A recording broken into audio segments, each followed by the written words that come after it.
today, Rinpoche explained Nagarjuna's precious garland, showing how things lack true existence. When we look at all phenomena, we'll see that it is our grasping at them which keeps us from liberation.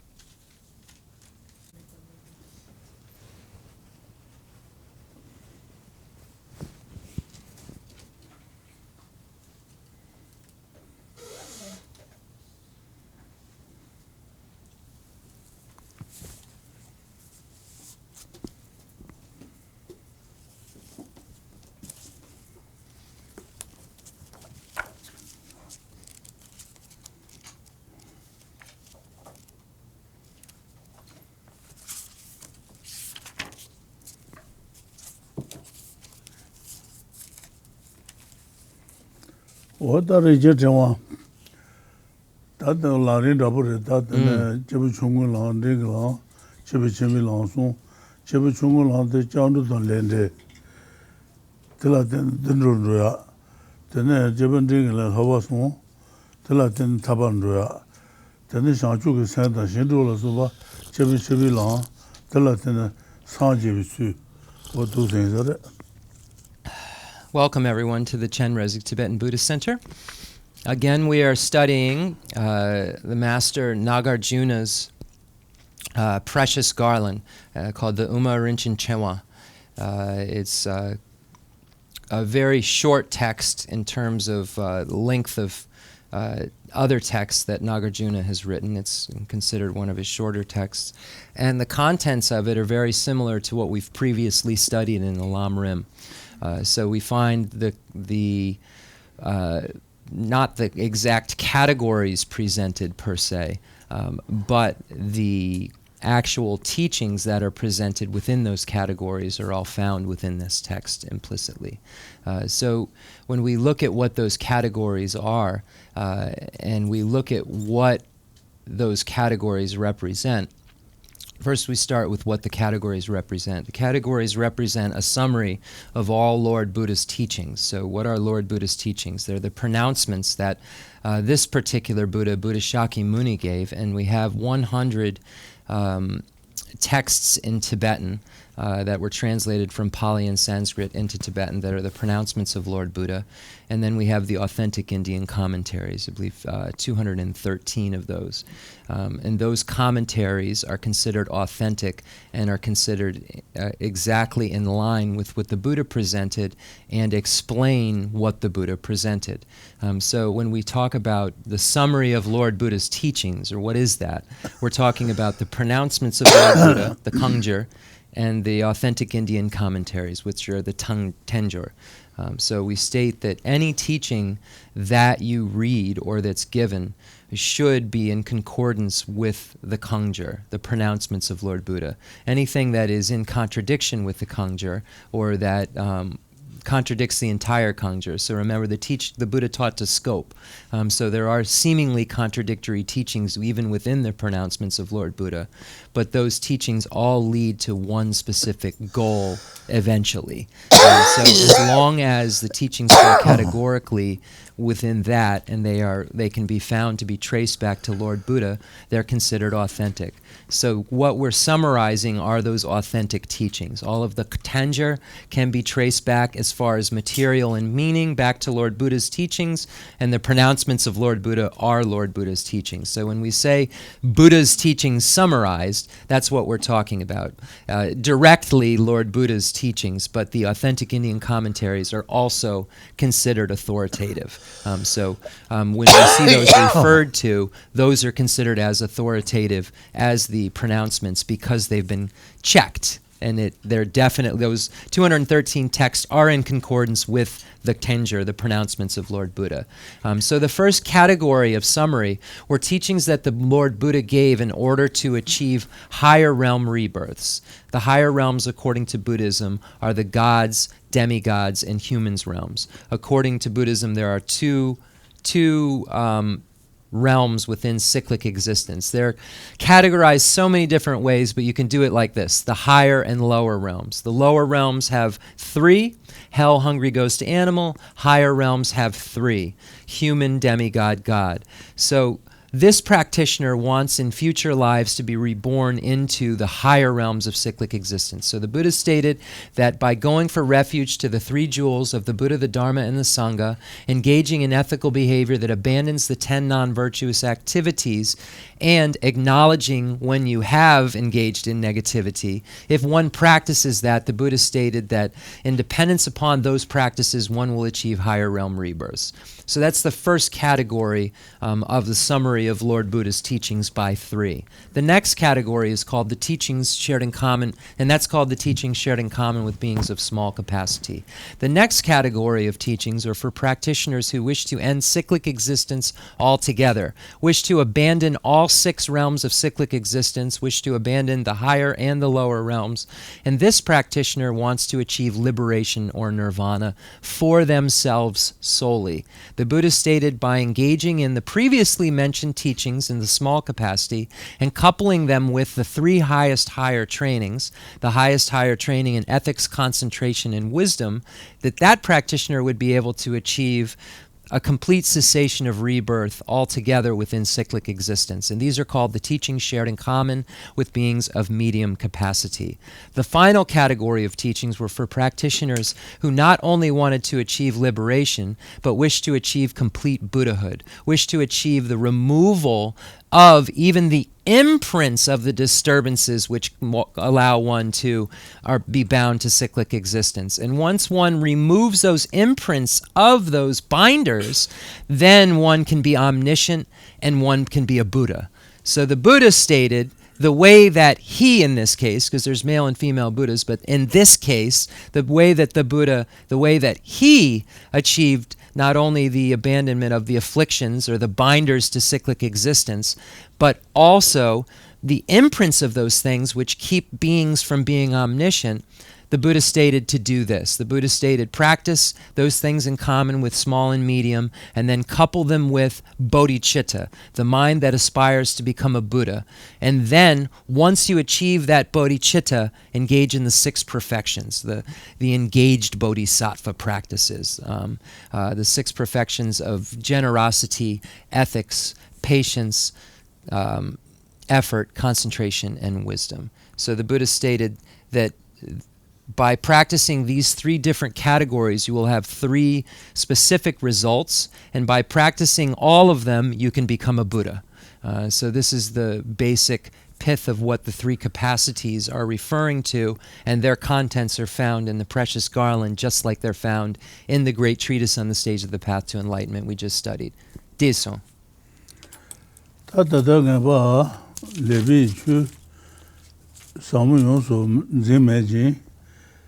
Neme ba ne zusong ji tangji ziba na ji song tangji ziba na ji song neme chun de zhaba yi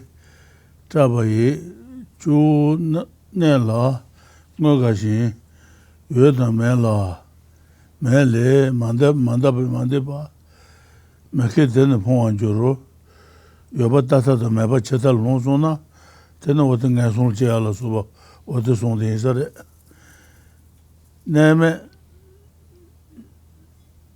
지메 내매 대단네 콩라 예야 퐁와시 잡어 퐁와 다다기 제네 뭐퐁 다다지 잡을 최네 뭐퐁와 제레 제데 데집수 Lama yadaba jijin longi ongi shi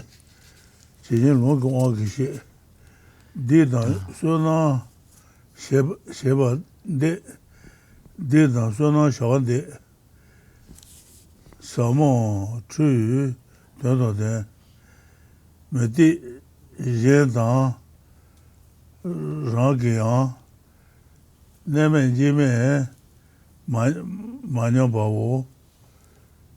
go. Yeah.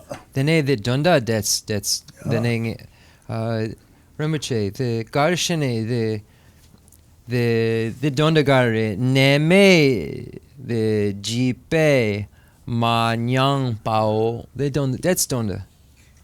The Shilupa da Ngatsu Kashe, the Teme. The Dunju, Dungo, 79. The Didang Sunam. Didang Sunam Shebande. Didang Sunam Shebande Samo. Chu Dundon. Mede Jendang Raki. Nemen Jime Manya Bawos. Nemen Jime. Didang Sunam. Ta Dibatan Sunam. Gawad Namagawas Marba.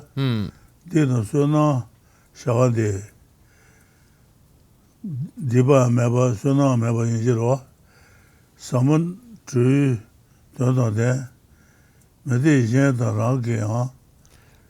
Nemen Jibe Manya Bawos. Ale. Yeah. The Ngatsu Shilupa da Ngatsu Kashe Demba Madrupa Kelengamare. The Rube. Ale. Okay. So we begin on stanza number 75. Thus the doctrine of definite goodness was taught by the perfect Buddhas, the seers of reality, as profound, unapprehendable, and baseless. 1 second.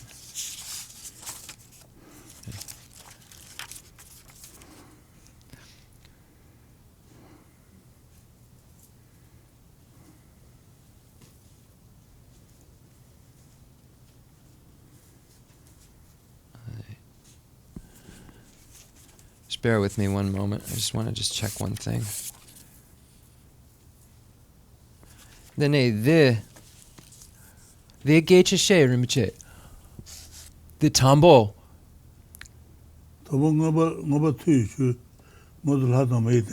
Less so. Okay, then Tanda Ngepa Geshe. Okay, then it did that's okay, so just wanna we were at 75. Okay.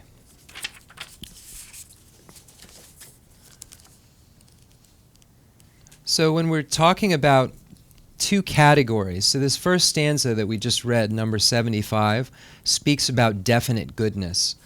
So in the beginning of the text, when we look at stanza number 3, it says that the contents of this book are to show you how to achieve high status and certain goodness. High status is referring to rebirth in the higher realms of cyclic existence. So when we talk about the small scope, within the Lamrim teachings, this is saying that we'll show you the ways to get to high status, which is referring to the higher realms, which the small scope speaks of. And definite goodness is speaking of liberation or enlightenment. When we look at enlightenment, there are two kinds. There's the individual enlightenment, individual liberation, or the enlightenment or nirvana of a Hinayanist, and then there's Buddhahood.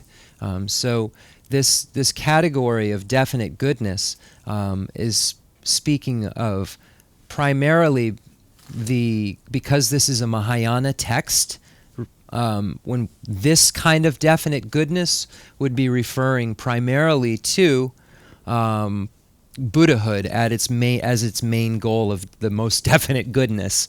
But definite goodness also refers to liberation in the Hinayana vehicle as well. So when you see this definite goodness, it's referring to basically the medium and great scope teachings that are given. And so it says, thus, the doctrine of definite goodness was taught by the perfect Buddhas. The seers of reality is profound, unapprehendable, and baseless. So it's stating that it lacks true existence.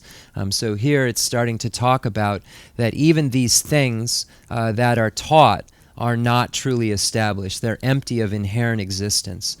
So the Nagarjuna's main point is always getting back to that things are not truly established because they dependently originate. They don't have their own unique individual characteristic that is separate from its collection. There isn't some sort of singularity that can be found without putting all these parts in play. So it's saying that the doctrine that was taught by the perfect Buddhas, the seers of reality, as profound, unapprehendable, and baseless.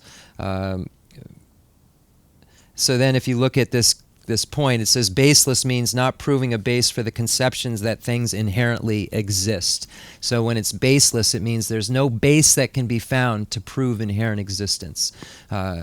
Frightened by this baseless doctrine, delighting in a base, not passing beyond existence and non-existence, unintelligent beings ruin themselves. So here, these are the two extremes. The extreme of substantiality or substantialism.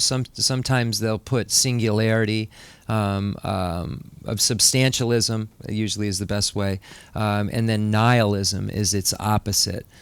So substantialism and nihilism are the two extremes. They say existence and non-existence. Sometimes substantialism is posited with that word existence, but then it becomes confusing because it means not truly existent.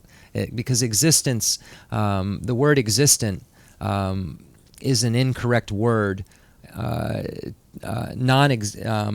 This word non-existent and existent is really, the word existent isn't a really good word to use because even when we apprehend emptiness in its highest form, those objects still exist. They are existence. So using this to, instead of substantial, can make it confusing. So that's why the other translators use substantialism or substantial. But the words in the Tibetan do kind of use existent and non-existent. And that's why you need a teacher to explain that those words are just being used in that way in this case to mean substantial. So beyond substantial and non-existent. So those are the two extremes, believing that things inherently exist or believing that they don't exist at all. So the Nagarjuna's teachings in between those, is in the middle of those. So that's what it says. People are frightened by this baseless doctrine, but they're delighting in one or the other, either substantialism or non-existence.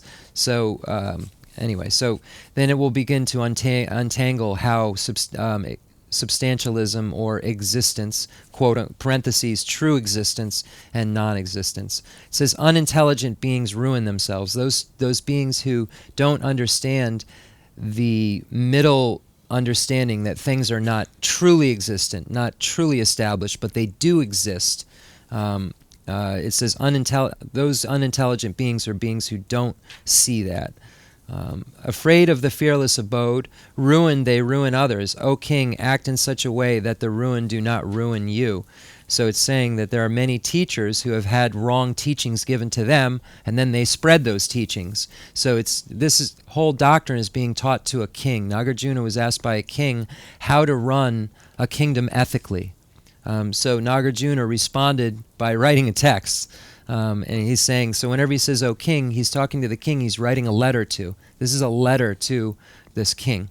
And it's saying that, I know, king, that you've heard these teachers give these teachings that are incorrect. Don't spread those if you're being a good king. That's one point. Don't spread wrong view.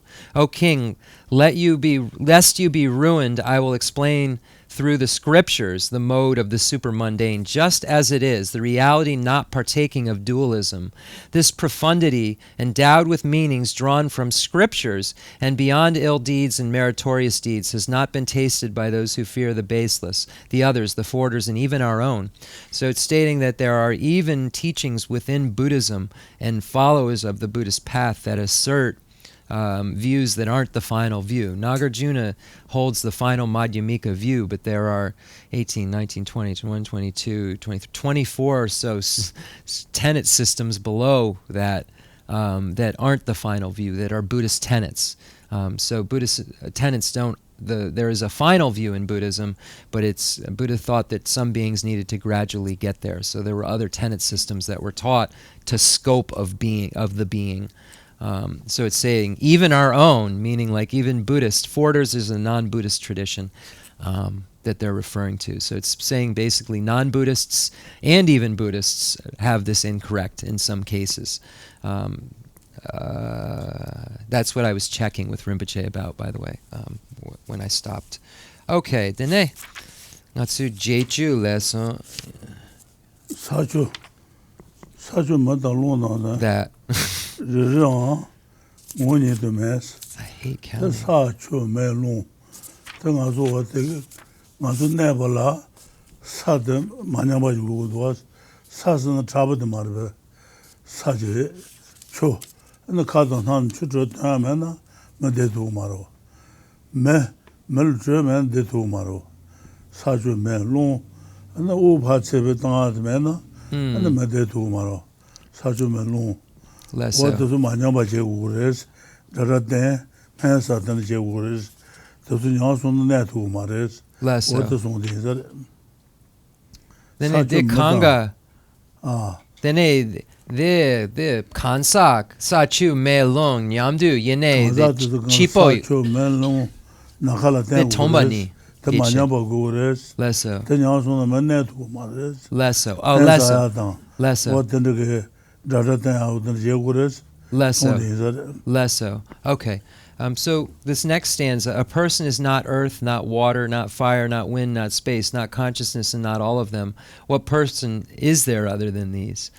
So when we look at a being and we look at how a being's made up in terms of the elements, so the element of earth is necessary because in order for us to be rigid, in order for us to even stand up or sit straight, we need to have rigidity. So our earth element is what allows us to have stability, to be able to be stable. And if we don't have this earth element, we're not able to survive. So we have to be able to have this in order to survive. And as a translator's note, you may even, the earth element also props up internal organs and so forth too. So it's not even if someone was in a wheelchair and could be pushed around, their internal wouldn't have the earth element structure holding each other up. So it's the rigidity internally as well. Is not the water element. So if a person doesn't have any water, then they dehydrate and they can't live.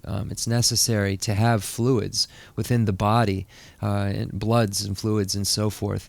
Or they trak chu yin sa chu 사초 trak chu. 추서는 아주 카드난 초대한도 초들어 사서는 루브 잡아주로 Yine ngatsu trak ngatsu the trak nangla the chu 차나를 추 yure yine. 이제래 Okay, yeah, so he was agreeing that the blood would be a water element because there's water in it. But I was just checking. I don't ever want to say anything I'm not 110% sure of.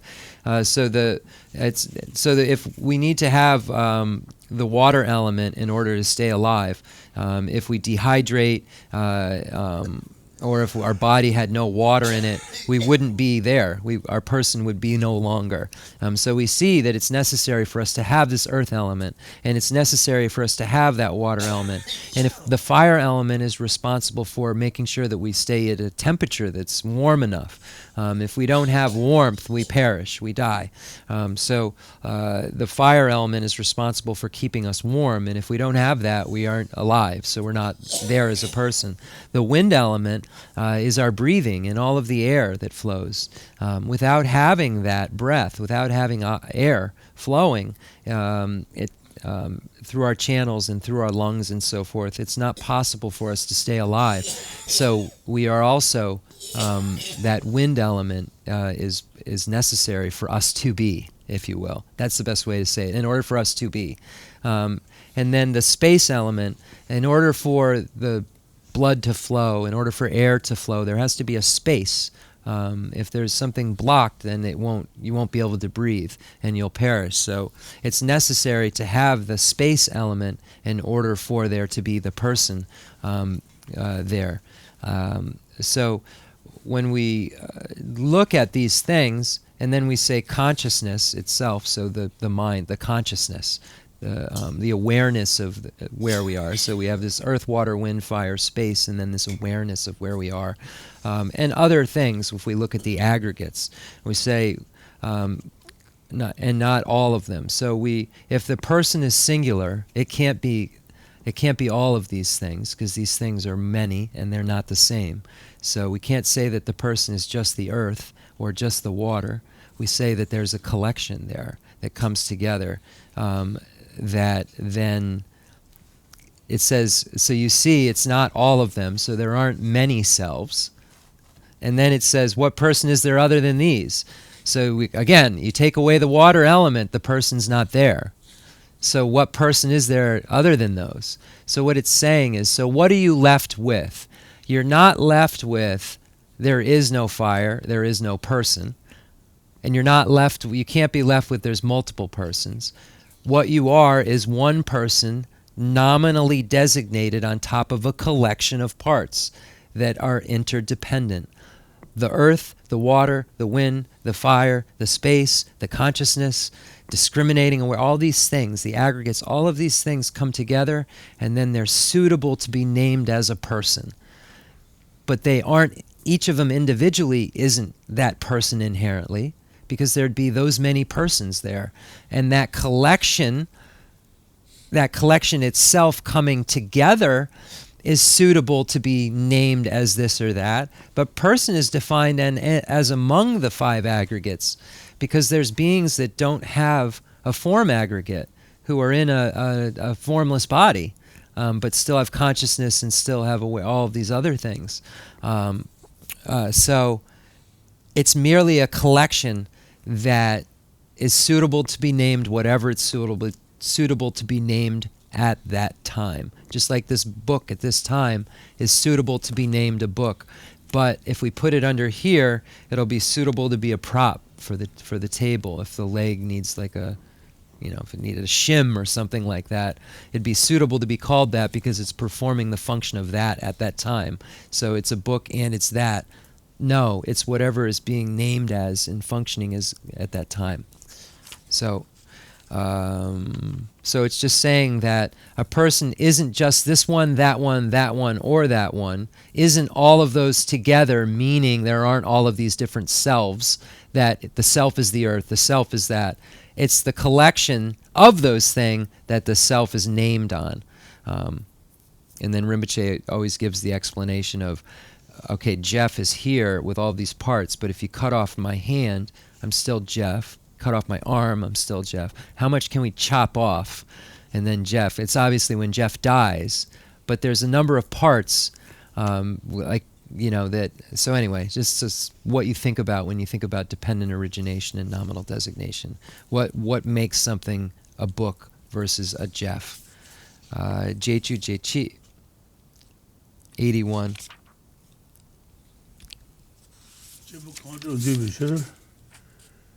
Yanda mayi chetawa. Tini kanda rara yang, dushe yanda nidu mes. Chibu, ta chibu skanda lakarwa. Less so. Sachu mulong, nashi watane chula tene, kanza tasha yorwa. Chibu kandu ndubi shir. Kandu ndubala tene taba yin tang, yanda mayi deba chubo maris. Chetawa, tijin, Pombo dosa dema marubares. Tashi kana rere yang. Nu shirir yang da nidu mes. Chibu dea dema marubare. Kan chu dea dema maru. Kan chu dema marubare. Rere yang dema marubares. Nu shi yang da nidu me. Pombo da me. Tete me.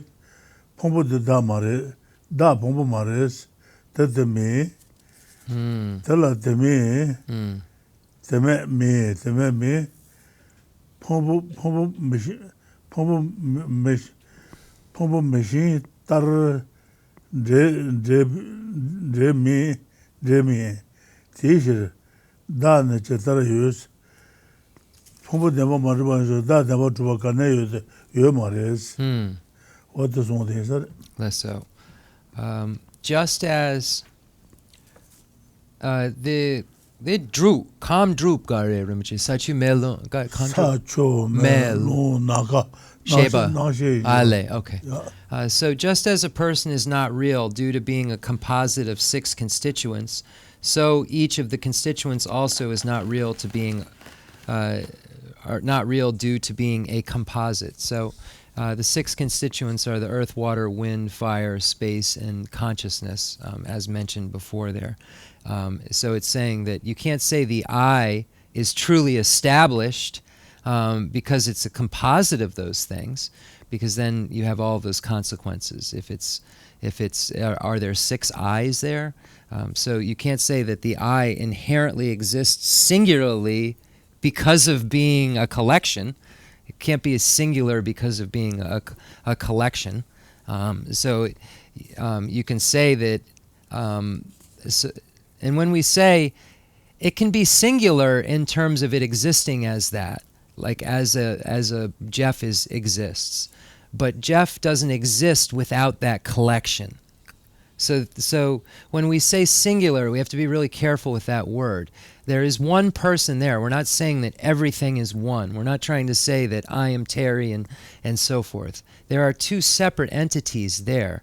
There's 2 separate collections that are suitable to be named 2 separate things. There isn't this oneness. When we say interdependence, it means that in order for Jeff to be, there's interdependence of things. Not all things, not everything, just Jeff's collection, the things that need to come together to be called Jeff.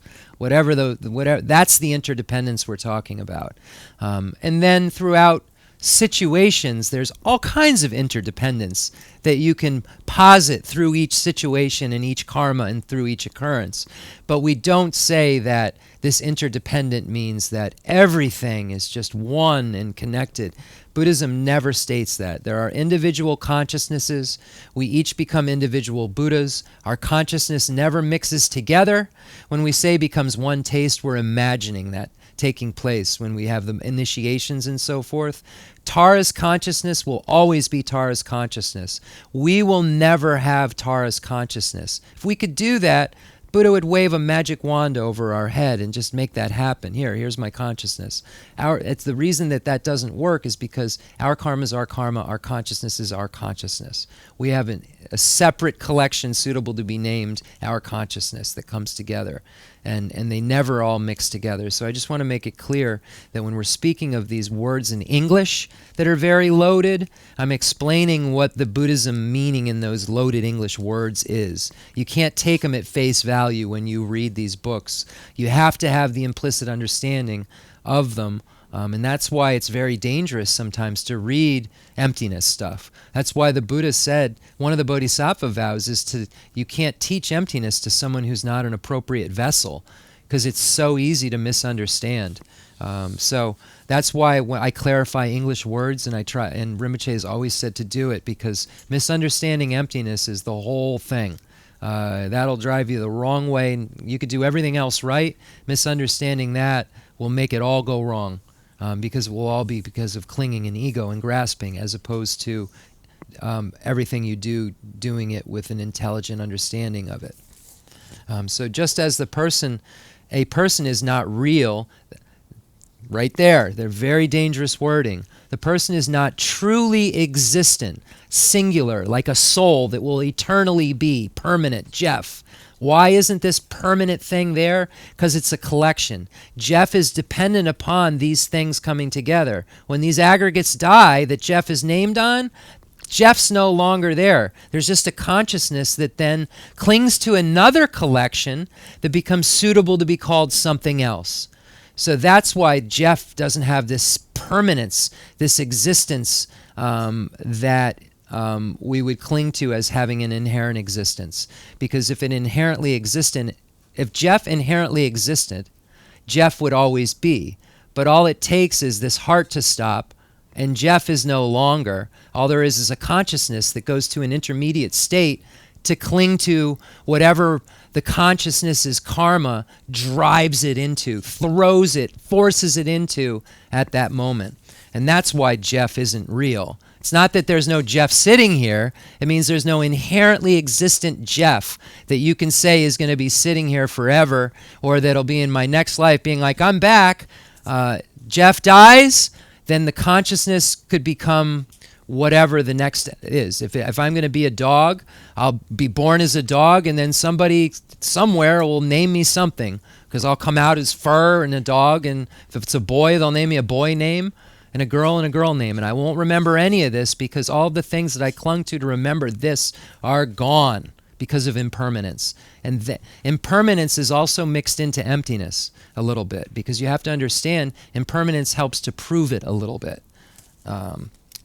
The aggregates are not the self, they are not in it. So now we've talked about the constituents, now we're talking about the aggregates themselves, the form, the feeling, perception, consciousness, and formation, these things. The other parts that make us up, the thing that makes our form what our form is, and makes us be able to think, and makes us be able to distinguish between a person and a dog, and a book and a car. That discrimination, those aggregates. We aren't any one of those, but those collections come together and we are named on all of those. We are suitable to be named something because those things come together and make a collection. The aggregates are not the self. They are not in it. It is not in them. Without them, it is not. It is not mixed with the aggregates like fire and fuel. Therefore, how could the self even exist? The three elements are not earth, they are not in it, it is not in them, without them it is not. Since this also applies to each, the elements, like the self, are false. When we say false, it means not inherently existent. The elements all have parts to come together. The earth, water, wind, fire, space, they all have parts that come together. So when the three elements, water, fire, and wind, okay. Pumbo. Okay, then Jongsum Samin Dimin. Jongsum Samin Dimin. Jongsum Samin Dimin. Jechu Jechi? No, Jechu Jesum. Jesum. Yeah. Jongsum San Jongsum. Sachumolo. Yendo. Jongsum. Johnson Sami de la me Johnson Sachumon son de Data de la me de la demi de me Riri Raji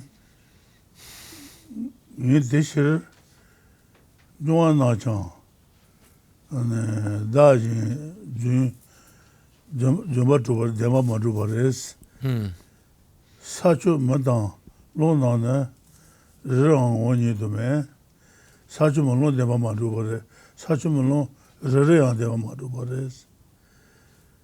Canson Meba, Reme, Chime Bayan, Somedo. Ale. Sachumon Rean de Mamaduba, and Chi de Mamadubores on the Ale. Somedo. Rinpoche, this Samena. Maybe cheer. Ale, long may, sa may. Chibus Sami Chume, Mamilon, Pajagenda Euro. Ale. Chibus Sami Chume. Ale. Kanza de Chibus Sami. Ale.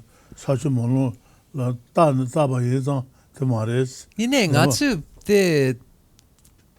Natsu Shena, Tambo sa, dene me, dene long. Natsu, Korsum. Natsu shit. Cheko Lama. Sachula de Chumala. Then Tambo, then they drogudu, then they drogudu. They jingadu, then they did. Sangan. Sa Tambo, then it may. Chugan. Then they did. Sachume. Trotinjiro. Korsum. Ribe. Sachumazon. Sachume. They jingadu, then they did jimadu, then they did jindu. Then they did dutsu de. They kanga yomare. Yene mayu, yene sa yomare.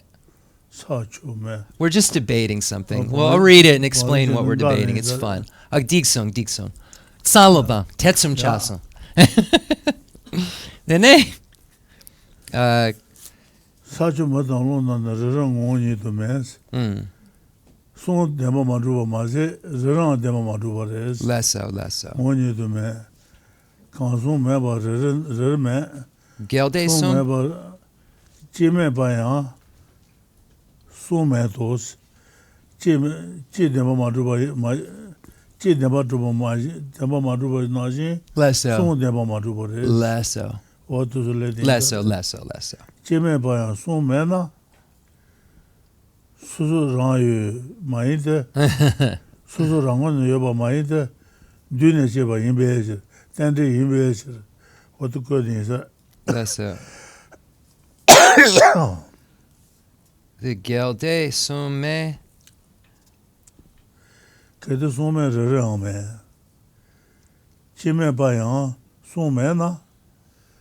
Surugon deba duwa yo mares. That's it. Jusen karasana dune cheba yinbe tante yinbe what to go in Yine ngatsu cheka lama du. Diso. They made den susur Zhang yo main deta du par j par George. Okay. So the three elements are not the earth. They are not in it. It is not in them. Without them, it is not. Since this also applies to each, the elements like the self are false. Earth, water, fire, and wind individually also do not inherently exist. When any three are absent, an individual one does not exist. When one is absent, the three also do not exist. When three are absent, an individual one does not exist. And if when one is absent, the three also do not exist, then each itself does not exist. How could a composite be produced? So, what we were debating about is that when the time of death, the elements dissolve into each other. So the earth dissolves into the fire, fire into the water, something like that. I'm not an expert on it. But at that time, there is one without the other, and it exists. So that's what we were debating about. The point isn't about that. The point that it's making is there is an interdependence that's necessary. In order to stay alive, there is this interdependence. But at the time of death, it's momentary. We're talking this dissolves, this dissolves, this dissolves. But there's a moment in there where you would have, for instance, a space element or I don't know, what are they positing? Everyone gets the point. If the elements dissolve one by one into each other at the time of death, if there are 5 elements, for instance, by the time you get to the second element that is dissolved, there's already not all of them there, but there are some of them there, which would contradict what it's saying here. It's saying there's this interdependence because if this is there, that's there. What it's meaning is to be alive, basically, all of these, there's an interdependence that all these have to be there in order for one to be alive. Earth, water, wind, fire, space. There's an interdependence in order for one to be alive there. But it says here that in order for there to be those, they have to all be there. And that would be contradicted only for a moment at the time of death, but that's what we were talking about. And so that's what we talk about. Okay, 86. Unde susur rang yu den. Den? Peshin meba meje me. Yue tu dang duba ta. Chu dang long na sa de yin. Yuen de me de cha yi na. Chita chue ji song jin rang. Song bu ten jin yong wa dang. Ten jin yong wa dang. Chue me tun ba rong ba ang me. Susu rang yu tada ne. Cheta pen chun. Cheta pen pen chun yin yu. Susu rang yu ma yin ba. Cheta pen chun yu. Susu denpa ma zhuba yin na. Ane songa denpa zhuba ma res. Kete susu rang me jin. Denpa zhuba me jin. Kete jime Lama nam, mandriba ne, jine me, dreba susu rangyu mi, susu rangme jungwa na, susu rangchen kala yu, ta sachu malo susu denpa ma zhubare, chuka denpa ma zhubare, songde isare. Susu rangme, sheche wame, chenyi ta ne, kundu she, kadu churu riba kaan, tada layang, chundi yin, mita na she, zu na tang, mari le tang, chewa tang. Rinpoche, that's good. Choju, guchu guchu. Tambo Nipa Sambaji. The Gonga Susu Ranyu, Teda, ne? Teda Pension, you. Susu Deva Druba, Yuba Maina, 5, 6, 7. and then Pension Deva Druba Maris. Susu Ranyu Maimba. Teda Chetar Pension you. Pension Tuna Druba, Pension Deva Druba Maris. Kete Susu Ramen Je. Kana Chime Lama no, Mareba no, Where are you? Chineme, Deba Susu, Deba Deva Maduba, Mareba Deva Maduba, what does the lady that? Deba Susu, Rayumi, Susu Rame, Junga Nam, Yeah. Susu Seni Kalayus, Junga Sachumolo, Junga to Sukalo, Deba Maduba. Susu Deba Maduba, Lessa. and Duba Deba Maduba. Lessa. So okay.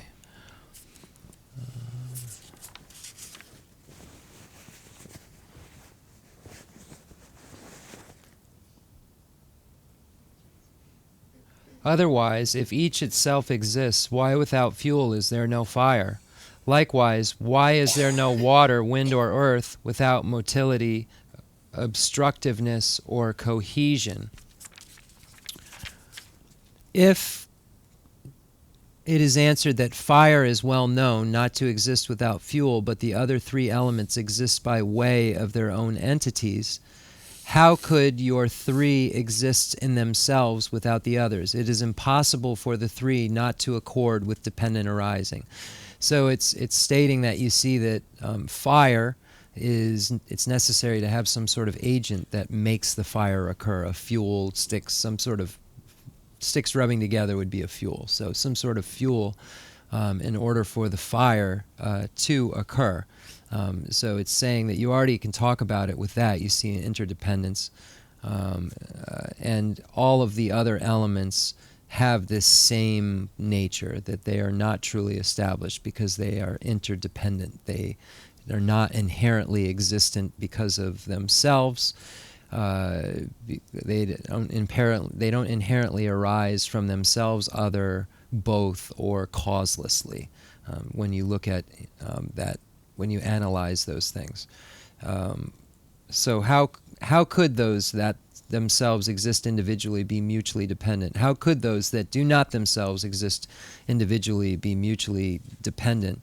If you could say, you can look at anything, whether it's something that there needs to be two of, just as a translator's note. If you say that those two friends, you look at that word, two friends, those don't exist without mutual dependence, nor does an individual, if you just use an individual thing, exist without interdependence. So it's relating it to the elements here and the relationship with fire and so forth. But that's basically what it's saying, is that even if those things that you can find that are singular by them, standing by themselves, those require mutual dependence, and so does interdependence.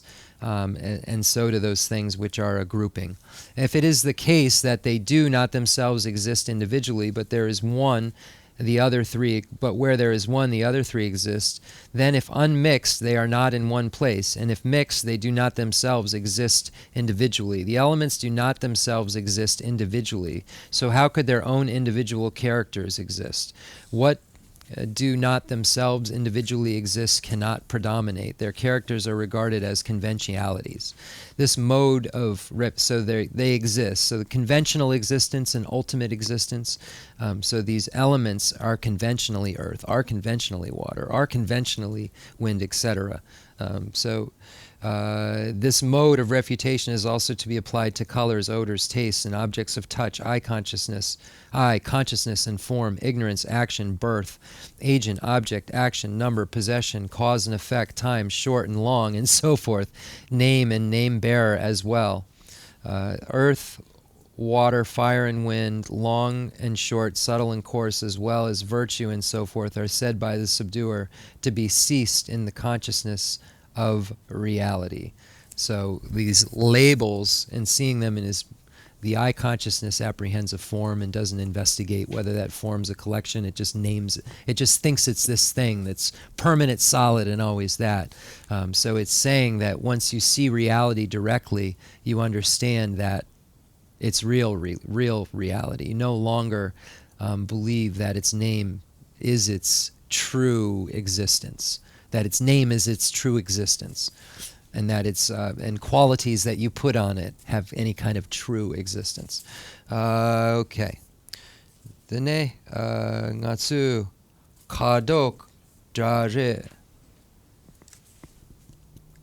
toka kadok jare re 카도 riba kans yeah. 카도 je tre ro reja kan tada la I yang read 4. 평소인 데 되니 카도 저 reja to so 대마 마주 버려 손대서 Less so. 근데 매다 나시 조나 다스 메제 네 메게 통화 조 나시 네 조나다 마리 레다 저와다 마리 발라테네 저와다 셰부 레다 샤와타 데다 준데 뒤다네 통다 레모도 통고라 때네 레모라 때네 통 텐데 자딘서 Less so. 시작다 메다 메제 대신노 메다사게 네 최동 들어가로 대바마루 버레송네서 사다 최동 너달롱 렌송 최동 본니다 그소니네 나셰소 가반 조시 토베송 든디발라테네 네 가는 그래서 가 고마다바인다 가는 그러 토베송 가바인바데 사지게 송요하레스 나시 때문에 타이바 그도 다보 telane 사단 초단 마다네 롱게네나 통주 마이 통조 마이 데바주보 통 조 마이 송데 통주미 Derne ring dong. 통하다 다 땡데 송다 рем벌라 되네 통올라 되네 렘보 되네 자고 그래서 차봉 차도 bombo They kanga sawa sherap dan drash. 차시로 더블 They leu sawa sherap de sachu melung de leu yere. Then they draw padro mardro leu yere. 그래 Got chiran ludzin 나 차시로 rollo It's funny. 차봉 그다음 차도 bombo 차라 되네 bombo라 되네 차 goala 되네 마고라 되네 고아 땡데 송네 Less so. then 메다 조다장 메다사 조다장 말르바네 가바조로스 계지 그 뇌제 인상 가는 거로 가바조로 가그레스 가마셰신 나셰라 마셰숑아 대군네 대시 신나 나셰소 신네다 가바조로 조금 가는 그래서 They do song. They do slow. Let me just reread a little of this. 91. This mode of refutation is also to be applied to colors, odors, taste, and objects of touch, eye consciousness, and form. ignorance, I, consciousness, and form, ignorance, action, and birth. So it's saying that all of these things are dependently originate. All of the things that are objects of apprehension, and that which is apprehending them, and that which is discriminating that apprehension. So it's saying that the I that's apprehending, for instance, a color, and the consciousness that's saying, okay, this is a color, and then saying, I saw a color. All of those things dependently originate and are not inherently existent. So it's saying when we speak of emptiness, when we're talking about the nature of reality, that applies to everything. And that nature of reality is the nature of reality. So all colors are interdependent. And so it gets you to start to analyze all of these objects of apprehension and the apprehender itself, or yourself, if you will, and seeing whether or not those are truly established, have some sort of permanence as they are, or they are interdependent in some way and merely being labeled as what they function as and are suitable to be called. Agent, object, and action, number, possession, cause and effect, time, short and long, and so forth, name and name bearer as well. So Rinpoche said, in order for you to say that's longer, there has to be something that's short that you can look at it in relation to. So when you say that's long, nothing is inherently long, because it is a matter of what one thinks long is. And in order for one to have that, there's got to be a frame of reference. So there has to be short. So when we look at these interdependence, even in labeling of things, there's interdependence. So that's why it says here, name and name bearer as well. So it's not just that which is bearing the name. The name itself is interdependent. So in order for you to name something long, it depends on something short for you to name it that. So it's saying the thing that has the name depends on something else, and the name itself depends on other things. So it's saying all of these things are interdependent. Earth, water, fire, and wind, long and short, subtle and coarse, as well as virtue and so forth, are said by the subduer to be ceased in the consciousness of reality. So all of these labels end. Earth, water, fire, and wind do not have a chance in the face of that undemonstrable consciousness, complete Lord over the limitless. Here, long and short, subtle, coarse, virtue and non-virtue, and here names and forms all are ceased.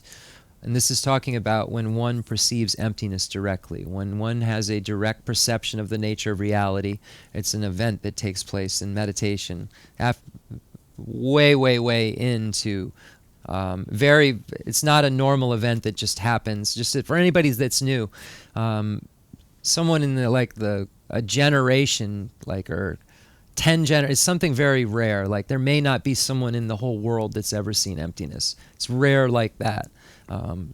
There are. It's just not a quality that you stumble upon. It's at the third level of the paths. So there's a Mahayana 5 paths and Hinayana 5 paths.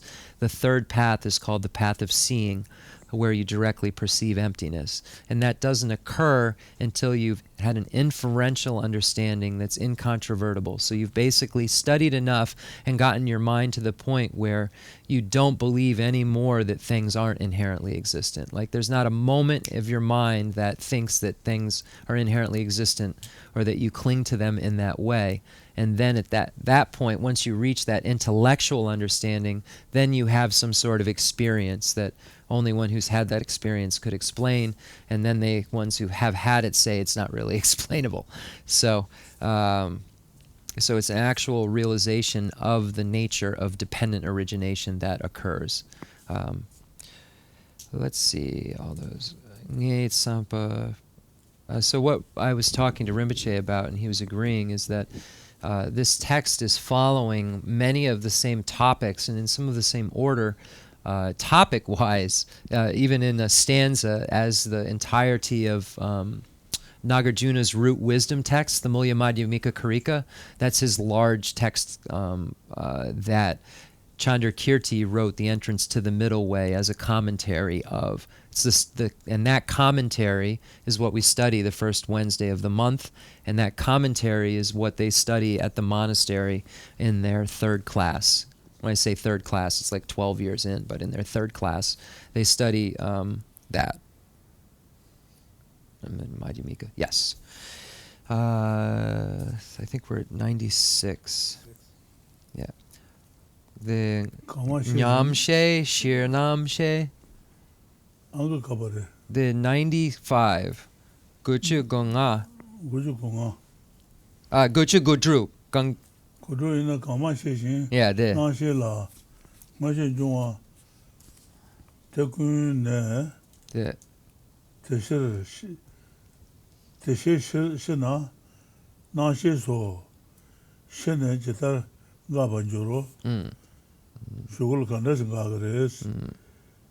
Namshe me. Namshe me, Bajin, Duchu, Dagun, Himadu, Chetar Ranjin, Ranjeba, Ranjeba, Vedon Dembe, Sine, She, Meshe, Huan Taba, Shine, Tenzin Gaba, Kansangabu, Munyeba. That's it. Ngome kala, ngobo deba maruba ina, ngobo meba deba kana tuures, tuumares.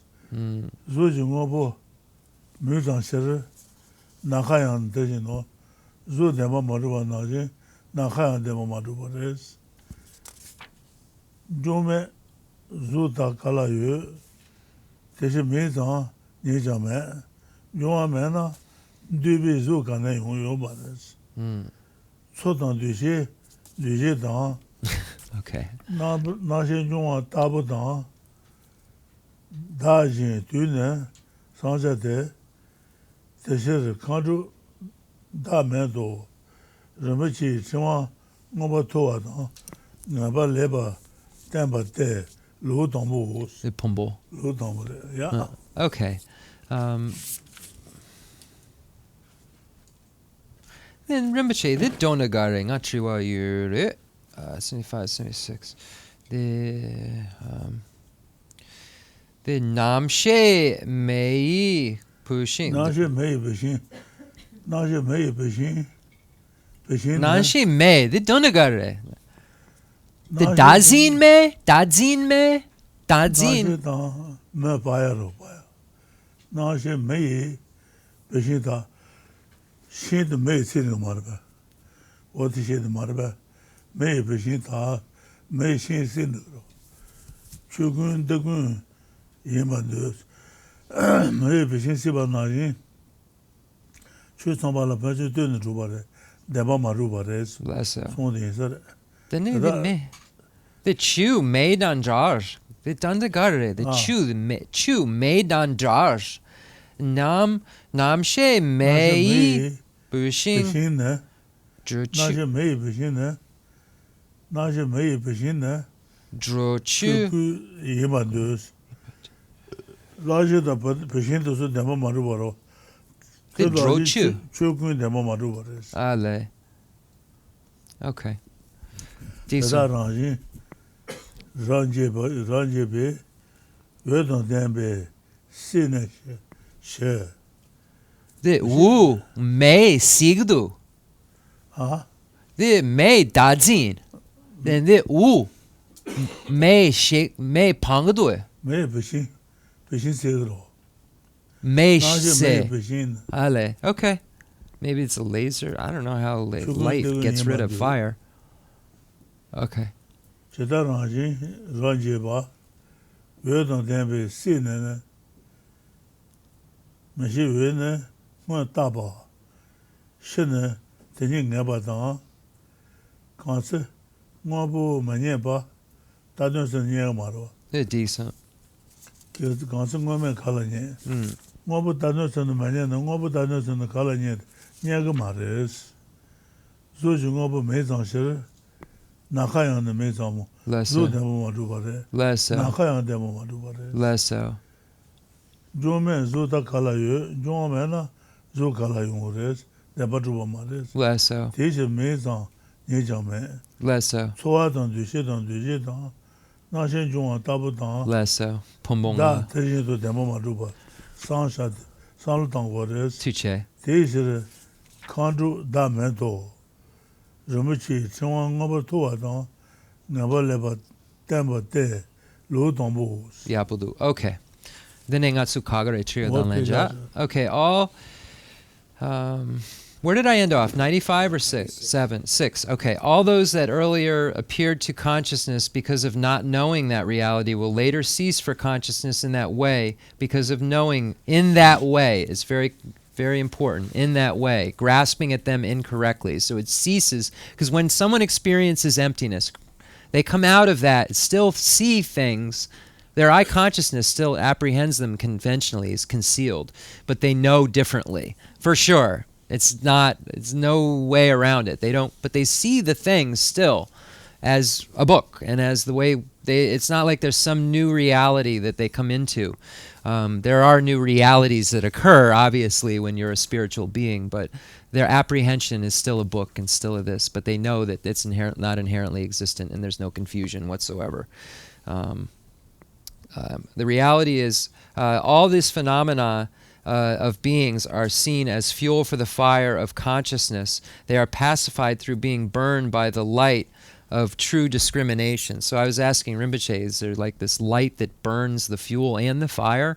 I was just trying to understand if so that it's saying that like this grasping at true establishment, what it's Rinpoche saying this means is that the grasping at true establishment is burned by the light of true discrimination. So the other parts in here, I tried to understand better, and I just wasn't able to. The reality is later ascertained, but the meaning of this stanza, Rinpoche said, is that all phenomena and beings, all these phenomena of beings, are not truly established. The grasping at them is pacified by the light of true discriminating awareness, true discrimination. The reality is later ascertained of what was formerly imputed by ignorance. When a thing is not found, how can there be a non-thing? Because the phenomena of forms are only names, space too is only a name. Without the elements, how could forms exist? Therefore, even name only does not exist. Feelings, discriminations, compositional factors, and consciousness are to be considered like the elements in the self. Thereby, the 6 constituents are selfless. So it's talking about the 5 aggregates and the 6 constituents, which there's an overlap there. The first chapter of the Precious Garland, in indication of high status and definite goodness, is finished. So we'll now have questions. If anybody has them. I have sleepy. That's what I have.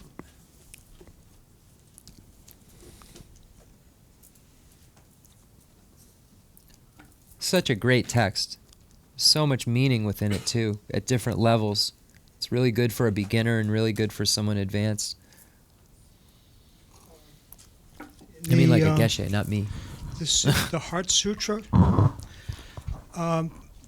There's 2 questions. Prajnaparamita. Prajnaparamita. The meaning Perfection of wisdom. What is the meaning? Perfection of wisdom. Okay, and then how do you practice that? The Parshin Dondagare. The Sherab Nimpo. The Prajnaparamita. Dondagare. Parshin. Baro de Shinba. Baro de Shinbas. Baro de Shinbas. Ku Baro de Shinba. Ku Baro de Shinba. Nyomo Bado. Shi Baro de Shinba. Sanje Awadani. So the perfection of wisdom is the Buddha. Gone to the other side is what we call it, perfection of wisdom, but Baro de Shimba means going to the other side. Prajnaparamita, prajna, going to the other side, is literally what it means. going to the other side of cyclic existence, going to the other side of ignorance. It means the transcendence of transcending cyclic existence. So the Buddha has the true perfection of wisdom. So how do you practice that? You engage in the practices of that the Buddha presented, particularly the wisdom teachings. The Parshin, the Kandre Nyamlen, Pashin da Kong Chua. da pashin da ka to re ngai zo ka samba da sha chu sen da to ni tu shiro wo tu zu nyang so la ya tres pashin ge jo wo tres. So you find in the Prajnaparamita teachings the perfection of, because it's also a category of teachings. But literally, what does it mean? It means gone to the other side. So within that category, you find the bodhisattva practices, the practices of bodhicitta and compassion, and then the practices of emptiness and so forth. So basically, the reliance upon the practices presented within the Mahayana path. The perfection of wisdom is the Parshin, Teichen, Yinba. Yes. So yes, the perfection of wisdom is a Mahayana teaching. So it's would be specifically those practices within the Mahayana that allow you to achieve that perfection. So even though the perfection of wisdom is really speaking of that final goal of that perfection of your consciousness, to get to that, one has to go for refuge. One has to abstain from lying. One has to abstain from killing, etc. So within the perfection of wisdom teachings, you find all of the basic teachings that are necessary for a Mahayana practitioner. So there would be what you would say to be teachings in common with the Hinayana, even within the perfection of wisdom. Does that make sense? Yes, thank you.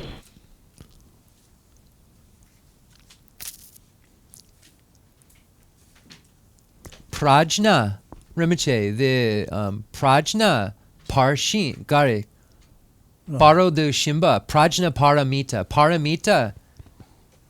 Paru de shimba zo da ku paru de shimba nyomo ba de Ini Sandrike, Prajna Paramita, Paramita, perfection. You Ribe. yimba re We're just going to leave it there.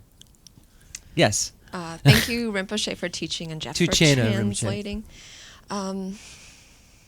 So, whenever you talk about we are like ultimate reality, we're not all one, we're not all interconnected.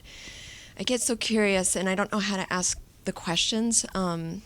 But like I understand. For example, I'll use myself. I was born into this life with this body, with this particular life I have.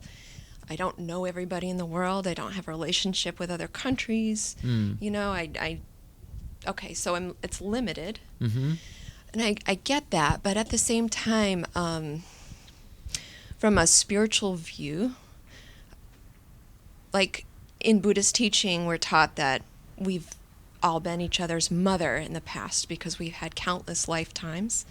And through that, there's some kind of interconnection with all beings. And then the other place where I have questions is like if you have a prayer where you pray that you pray for all beings in some way, that they're liberated, that they are free from suffering, that they'll achieve wisdom, full wisdom someday. In those prayers, there is some kind of interconnection with all beings, even though it's not on a physical level. So I'm just wondering what you and Rinpoche have to say about that. Okay. Rinpoche, kong chua, ngay de kelen son, de ngatsu chik yomare, de shilopi chuk kashe kelen ngatsu kanga nyamdu chik sheba chik the ngatsu dendel me kanga dendel yin the sacha jenda da nga dendel yin bichir gangin sina the nga dan kon dendel yoba then ngeke len de ngatsu le sat de semchen tamche ngatsu ama yine jewa ngame ama tanda ama yomare den sunsang de kongi tsampa ngatsu de semchen kanga drawa yure then nge sedu drawa yure de gangisine de kon sedu nga kandun che semchen tamche dungel dan drawa kandun che na ngatsu semchen kanga drawa zu dene ngatsu semchen kanga the dendel you me the kong triwa de semchen tamcha dendel the nga mena kome the dendel the dene the le labo pang yine nge lenja konso gapo mare chiran lenja ronang nga the karma chik kag tugudu kon the kon nga segdu the ngatsu chik yo mare the made sama chik yo mare then sheba kakare sheba kakare the chu kashe kelen sheba kanga kakare yo mare gangin sena dendel sheba kanga dendel yin tendere sheba kakare tendere gewa yo mare the nga sheba dang Africa deken sheba dewa yurbe dewa cha yo mare yine nga semchen tamche dungel dan dewa kandun che then kon semchen yin seje yezo mare de ote maje goya hije goya ote jena ranger pegres then konsu pen togudoe nga semchen tamche dungel dan dewa the midrawa kandun che na African deken kon semchen yin dene nga drawa zuson yo marbe dewa san datala mine shamad hije gomaro madu dewa ga yo maro dene nga de kandun chena kon pemba konsu pen togudoe tare mujil pengre okay so we are creating connections. So when we make a prayer for it, we'll start with the prayer, may all sentient beings have happiness and the causes of happiness. So I've said that prayer, and now I've made a connection to, as I was saying to Rinpoche, even someone I've never met in Africa is a sentient being. So I don't have any kind of individual connection, but I'm making a connection. So Rinpoche said that the connection that you're making is when you meditate that all sentient beings have been your mother, and then you come to the point that all sentient beings are my mother, it is from different lifetime to lifetime. So the relationship that we have with them at the time that they are our mothers, there's obvious interdependence that's going on. But our karmas aren't the same karmas. Our consciousnesses never overlap.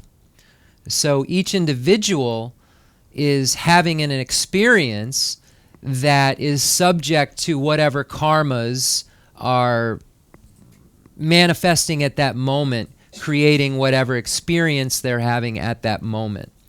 Now, the experience that they're having at that moment could be related to us,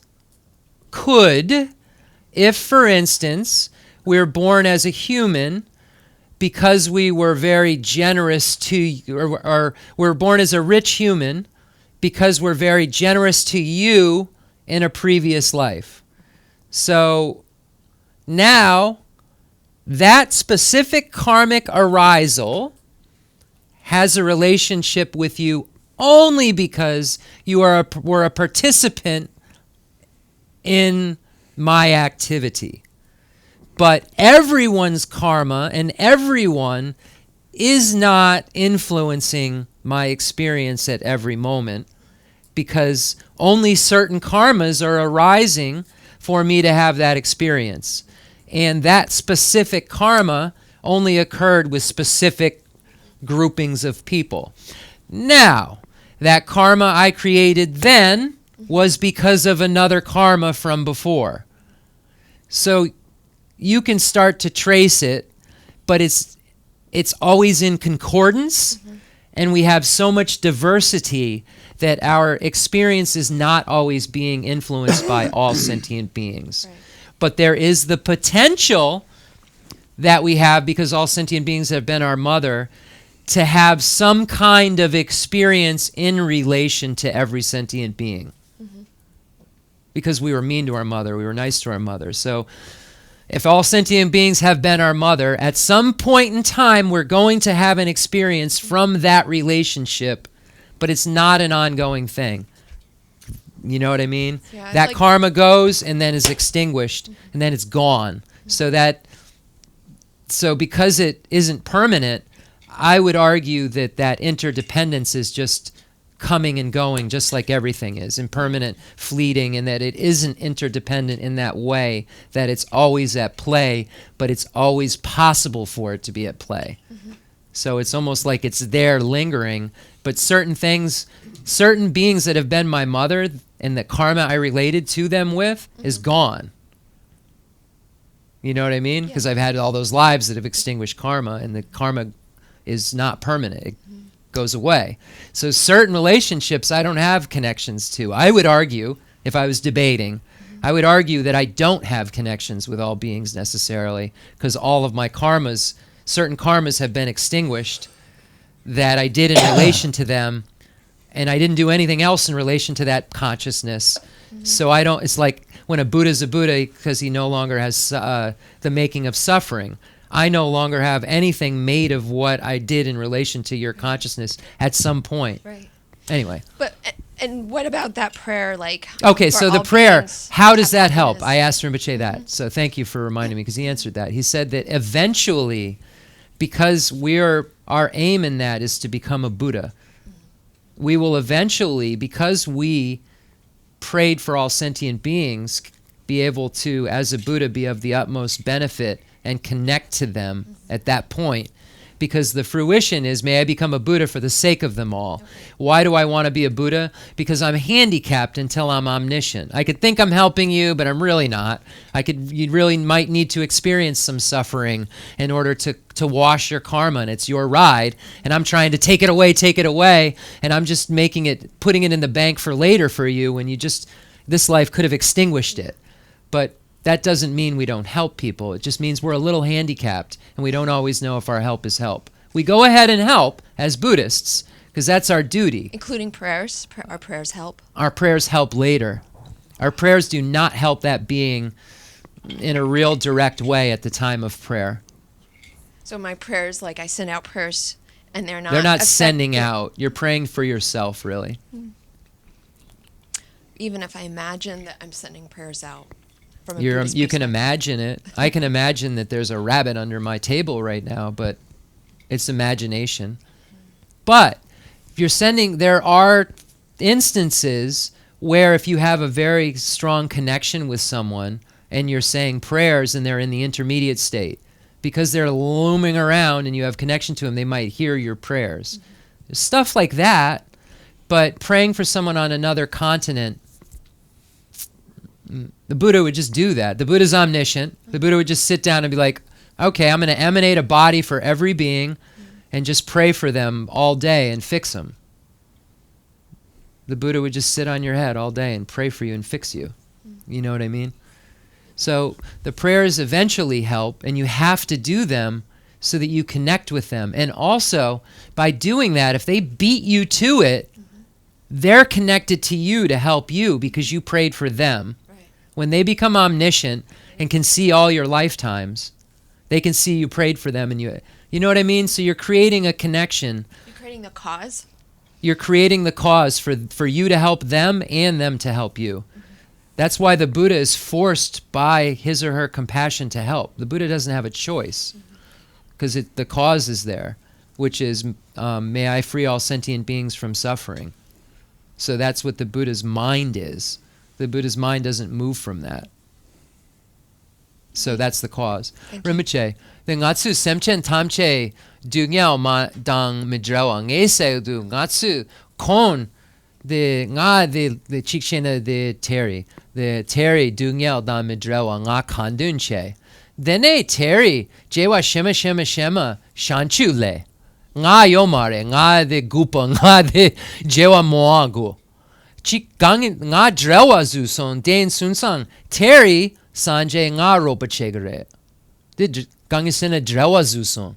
Nga teri kandun chesong. Drewa zusong. Teri shanchu le drewa yure. Kong nga ropa chegare. Did data yimba. Okay, so yes, it works both ways. That when you pray for them, that you're creating that connection. But if they became a Buddha, you now have a connection to them as well.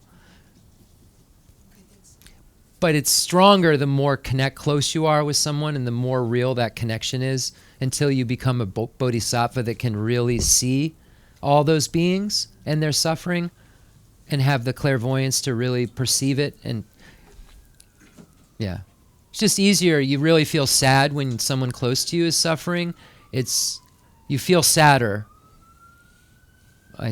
I do. I'm a little detached. Maybe everyone doesn't feel like as detached as me, but I feel sadder when it's someone who's closer to me experiencing suffering than something very removed I hear about.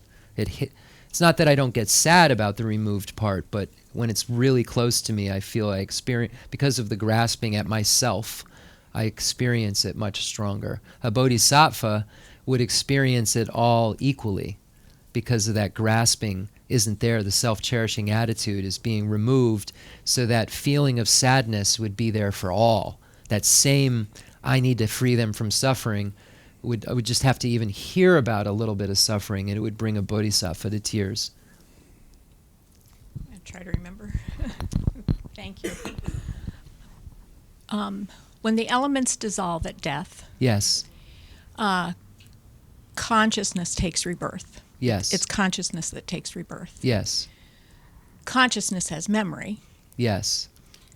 Do we recognize, or is the memory recognized in the new birth?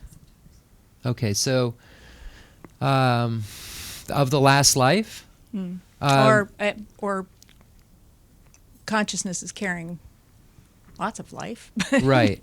Yeah, it doesn't, because of that life and the grasping itself. The grasping itself plays a key role in our inability to see the past, because we're so enveloped in this time. But let me ask Rinpoche, because that makes sense. It also has to do with the karma that perceives of that is no longer there. So then the memory isn't there because the consciousness no longer holds that conception of self. But let me see. Rinpoche, the ngatsu kg tanda. The tanda, the kg tanda kg ngama kg depo. Then the chutsu chi, chutsu ni, the geche she. Then tanda nge the shoja nge gari tongsong nga shingiyu. Then cheka lama nima the shapu de the sheka lama nga shigare du the nima de. Then nge shoja sa gari shene bardo nga shoja chingamare. Gutsu-sun. Gangyusena shapu chi, chipa, nga shigdu, dene nga shena, gar shene nga the bardo lena, shoja the chingamare. Because the rememberer is different, becomes a different. So I said, why don't you remember? Because you're not the same rememberer, is what he's saying. So hold on, don't let me mess this up. So I asked him, why don't you remember your breakfast you had that morning? So say you had breakfast the morning you die. I remember what breakfast I had this morning, or I hope. You usually do, like what you ate that morning. You can remember. So why, if you died 4 hours after you had breakfast, don't you remember what you had for breakfast in the intermediate state? That's not consciousness. Well, you're asking the same thing. Why aren't you remembering things from the past? And he's saying that the rememberer is no longer there. It's a new person is remembering new things. The Terry that remembers what Terry did, that rememberer is gone. Now there's a new thing being thrust into, and now that person is going to remember the things they did moment to moment. I think in my mind and consciousness are different. So I understand. No, they're synonymous in Buddhism. Synonymous in Buddhism. So how then, if you, I understand that I'm not going to remember It's all my karma. breakfast. Right, but how then do you take... Well, I'm saying, like, if you can't... I was trying to bring the closest Yeah. memory you had to that time of death. Because you can say... Because the answer is going to be because it was a long time ago. So I was beating him to the punch of being able to say, well, it was because it was so far out and so far before from that you don't remember it. So I was trying to say, like, some memory you could have that would be the closest to the time of death, that would seem to be the ripest in your consciousness. Why don't you remember stuff from before? So I was trying to give an example of something you'd normally remember a couple hours later. So that's how I was positing it. Okay. So he's saying that that person that ate that breakfast, that remembers, like, oh yeah, I had this for breakfast, is no longer there. Mm-hmm. And there's a new thing that's there now, a vessel that's being filled with experiences and memories. And they only remember the moment before. Right, but how do you account for imprints, and how do you then imprints and memories are different. Work towards you have karmic seeds that you're pulling forward. So how do you have memory that would help you to, is that imprints? Those karmic seeds are merely the action that was placed within it, and they merely manifest as an experience that's concordant with it. Like, we're all living, we all had this, we've all been here. We don't like, oh, I'm sad because when I was a general, I hurt someone. That doesn't happen. We have these experiences, and the only thing that happens is we feel the experience. So there are very, very small, minute cases where people remember past lives. But that is so not the norm, and so far from not the norm. And usually it's just mind playing tricks. Mind seeing a movie 20 years ago and you saw something and your consciousness remembers it and relates to it. Or you read a book, or you heard something while you were sleeping, or there's so many. But then there's the real thing too. But generally speaking, the Rinpoche, the Pakcha, the Tanda, nga the Shoja, nga the Tringudu, nga the Shoja Samasong, the Tanda nge the Tongsong, nga Tringyu. The Pakcha da nga Tringyu, kakare. Yeah, so memory and imprints are not the same. Gelwayin. They're mutually exclusive. Imprints are merely the seeds that are left from actions that we engaged in that manifest into experiences. And because those imprints are there, a Buddha would be able to understand what those imprints were from. Someone who's omniscient could say, okay, right now you had this experience because of this particular action that was engaged in. But the imprint itself is only giving rise to an experience that's concordant with it. The imprint isn't giving rise to, it's not a memory. You could say it's similar to a memory that is stored in the continuum. If you're just saying a memory is some sort of like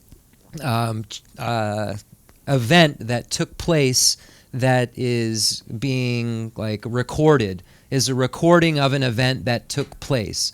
But the thing that's different between an imprint and a memory is that thing that's recorded doesn't give rise to the thought of what it did. It merely gives rise to an experience that is concordant with the action.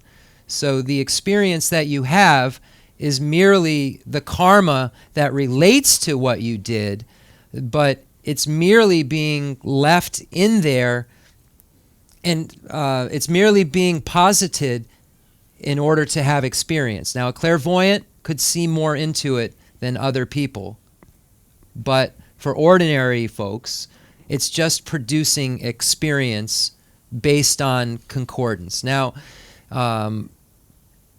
when you do, hold on, I had something important. Now, the reason that the kind of way that you did it and who you were around when you did it matters is the causes and conditions have to have some concordance to it in order for, so you have to be in, there have to be some sort of causes and conditions. You say something or in that give rise to the karma, and that means that it relates in some way to the thing that you did. So, like, for instance, if you lie to a lot of people in a previous life, and then you have a lot of people that don't trust your words in this life as a result, there's a variety of things that are taking place as to karmically, because, okay, what makes it that those specific people don't believe you? You know, there probably are some people that believe you. So there's something karmically taking place at a very subtle level from an imprint perspective, from a equaling the imprint perspective that is not very much explained. And the Buddha stated that karma, because of its subtlety, and because you really can't understand it until you're omniscient, even a clairvoyant, Buddha said, misunderstands karma. So even someone who can see into certain lives can misunderstand the karmic, all the details of the karma, because they're able to see certain things, so they believe they can see all of it. But they're not Buddhas or omniscients, so they're filling in certain details with ignorance. So that's a possibility. But the Buddha said that in order to truly understand the intricacies and inner workings of it, it takes a Buddha. So, that being known, you start to trace it back and understand that if I'm not a Buddha and I know I'm not clairvoyant, then I'm only going to experience things at face value based on the experience that the karma gives rise to. And it's actually part of ignorance that disallows me to understand it all. So, yeah. I've heard that from other teachers. Why can't I remember my past life? And they say, because it was so long ago. And do you remember what you had for breakfast 20 years ago? And they always say that. So that's why they always say breakfast 20 years ago. That's why I said breakfast 2 hours before you die. Because I was just anticipating. Because I don't like that answer, because it was so long ago. Well, what about the stuff that wasn't? So that clarifies it, that the knower isn't the same knower anymore. So what you're perceiving as an experience is subject to your karma, and your imprints are your karma. Your imprints are the same thing. You clarified the Yeah, question for yeah, me. Thank you so yeah. much. Imprints are karma. They're what the karma leaves. The karma leaves imprints. Which go to that next consciousness. Right, but only arise when there is some sort of cause and condition that equals or relates to them to make an experience happen. So it could be 400 lifetimes later, you are poor because you weren't generous, because you didn't give a dog food. You know, it's that subtle also. Yeah. And each life it increases. They say it grows, you can think of like an oak seed into an oak tree, is what they compare it to. So karma is always gaining strength.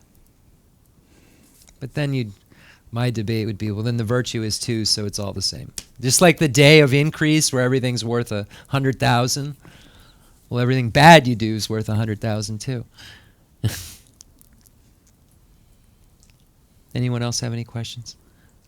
But yeah, imprints are very, very important to understand, like Katie was saying, because they are what create our experience.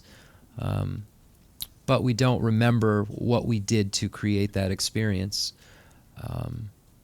because of ignorance at many levels. Okay, concluding my... Oh, go for it. I mean, it's okay. I have a million questions. Well, ask one. I'll ask Don't ask a million. Not to in the weeds, but you know, I was just thinking about you know, like the human race and the human population has grown over the last however many thousand years or whatever. I don't know. Do you have anything to say about that? Because it almost seems like, you know, if people can kind of make these different stops along the way, or their karma can, yet there's more people than there used to be. I mean, has everyone come to arise at the same time, and we are all on the same timeline? Or why are there more people now? Is there more opportunity now? Couple things. The Buddhism does not believe humans are only in this world. So start there. And Buddhism has many, many different realms, as I stated before. So even if we said this was the only place humans would be, the answer would be there are more bugs and or less bugs, or less hell beings, or so at any given time there can be more or less. In the trajectory we're talking about, there seems to be more and more. But Buddhism's always looking at it in terms of millions and millions of years and assuming there's humans on other planets. So it's hard to say if we don't know, you know, maybe there are less humans on that planet now and there's more humans here. But there is what's called group karma. So why are we all living in Connecticut instead of California? Or why are we all living in the United States? Why do we all live on this world instead of a different one? That is a collective karma, but not meaning like we all have these connections. It means we've collected similar things for us to be here. But think about the varieties of experience even within the world. Like, even though there's more humans, are they having a better quality of life? Like, are there more humans? You know, you have to look at all of those different things and the varieties of experience karmically within the human experience also. Awesome, great, thanks. Yeah, but yeah, Buddhism believes in other worlds, so then that kind of makes it hard to answer questions like that. But you definitely have a group karma, but what's that mean, really? We all did similar stuff. I don't know that ends us anywhere that brings us more knowledge, really, because we don't know the variable of other planets. And then they just found one that they think's inhabitable. Yeah, they did. So we'll see. It's going to be like very, very interesting if all the science fiction stuff is accurate and there's, you know, Buddhism says it is. Buddhism says there's people, human beings, and there's a human realm, and it is not just in this southern continent. The Rinpoche, the New Balan Chu, the Mei Yirbe. So there's the southern continent. This is Lode Zumbaling, the southern continent. There's a northern continent, western, eastern, and there's human beings, according to Buddhism, in all of those places. And there's a big Mount Meru also that is in the middle of this universe that science doesn't see either. Dalai Lama is willing to say it's not there, but he's also willing to say that science doesn't see a lot of things and then they see it. So we saw some special where they're on Buddhism the other day where they were saying Mount Kailash is thought of as Mount Meru by some practitioners. I don't know how to say Mount Kailash in Tibetan. Doesn't matter. De ngama nga de ludzin tonson de ngampichu de ludzin.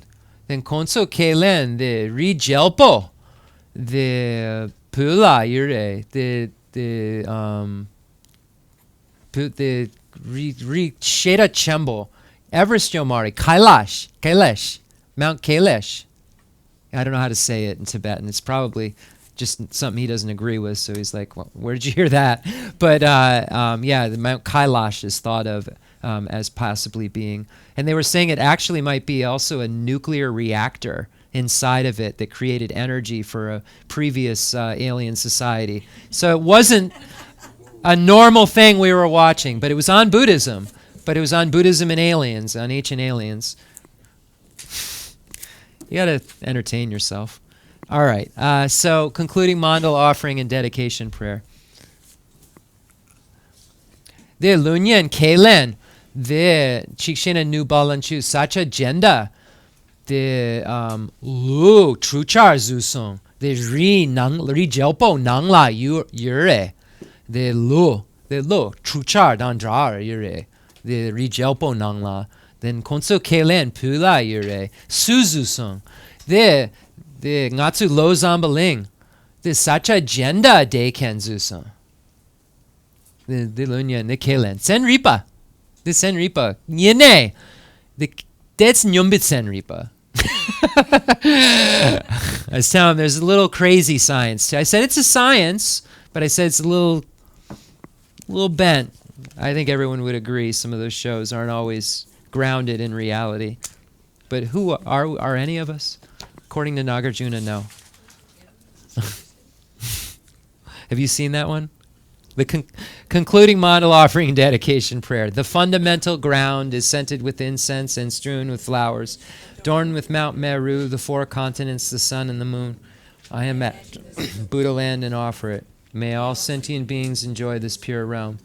I dedicate whatever virtues I have collected for the benefit of the teachings and of all sentient beings, and in particular for the essential teachings of Venerable Losang Drapa to shine forever.